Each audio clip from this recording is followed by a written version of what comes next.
Сәлеметсіңдер ме балалар? Бұл бірінші сынып математика сабағы. Бүгін бізде 41-ші сабақ. 7 санын қосу және азайту. Бүгінгі сабақта сен 7 санын қосуды және азайтуды орындап үйренесің. Менің арнама тіркеліп, лүпіл және қоңырау басуды ұмытпа.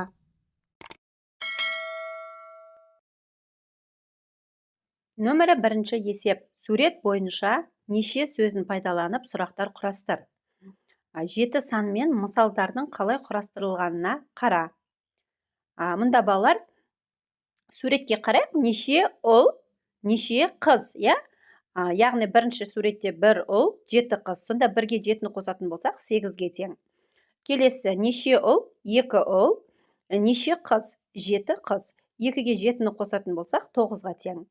Келесі неше ұл, 3 ұл, неше қыз, 7 қыз. 3-ге 7-ні қосатын болсақ, 10-ға тең екен. Келесі бізде қосылғыштарының орны ауысып тұр. 7-ге 1-ді қосатын болсақ, 8-ге тең. 7-ге 2-ні қосатын болсақ, 9-ға тең. 7-ге 3-ті қосатын болсақ, 10-ға тең. Келесі 8. 8-ден 7-ні азайтатын болсақ, 1. 9. 9-дан 7-ні азайтатын болсақ, 2-ге тең. 10. 10-нан 7-ні азайтатын болсақ, 3-ке тең екен.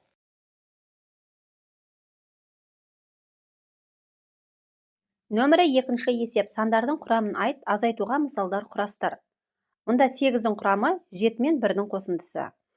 9-дің құрамы 7 мен 2-ның қосындысы. 10-ның құрамы 7 мен 3-дің қосындысы екен.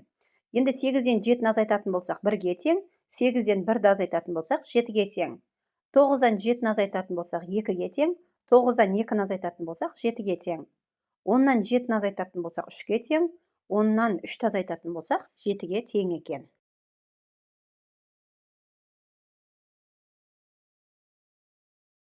Есіңде сақта.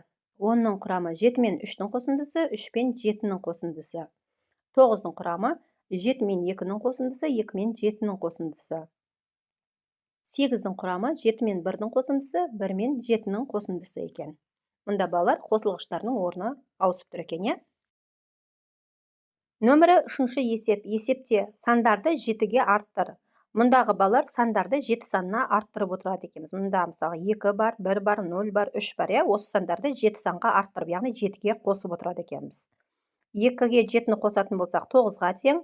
1-ге 7-ні қосатын болсақ, 8-ге тең. 0-ге 7-ні қосатын болсақ, 7-ге тең. 3-ге 7-ні қосатын болсақ, 10-ға тең екен. Келесі сандарды 7-ге кеміт. Яғни 9, 10, 7, 8 сандарын 7-ге кемітіп отырамыз. Яғни 7 санына азайтып отырады екенбіз. 9-дан 7-ні азайтатын болсақ, 2-ге тең. 10-нан 7-ні азайтатын болсақ, 3-ге тең. 7-ден 7-ні азайтатын болсақ, 0-ге тең. 8-ден 7-ні азайтатын болсақ, 1-ге тең екен.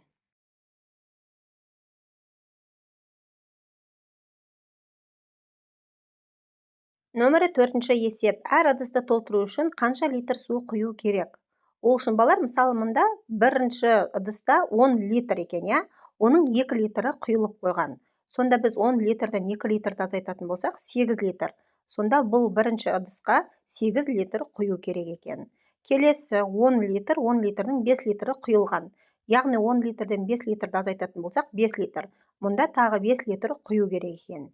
Үшінші ыдыста 7 литр, оның 2 литрі құйылған. Сонда 7 литрден 2 литрді азайтатын болсақ, 5 литр. Мұнда тағы да 5 литр су құю керек екен. Келесі, ең соңғы ыдыста 7 литр, оның 5 литрі құйылған. Яғни 7 литрден 5 литрді азайтатын болсақ, 2 литр. Мұнда тағы да 2 литр су құю керек екен. Осымен балалар, бүгінгі сабағымыз аяқталды. Келесі сабақта кездескенше.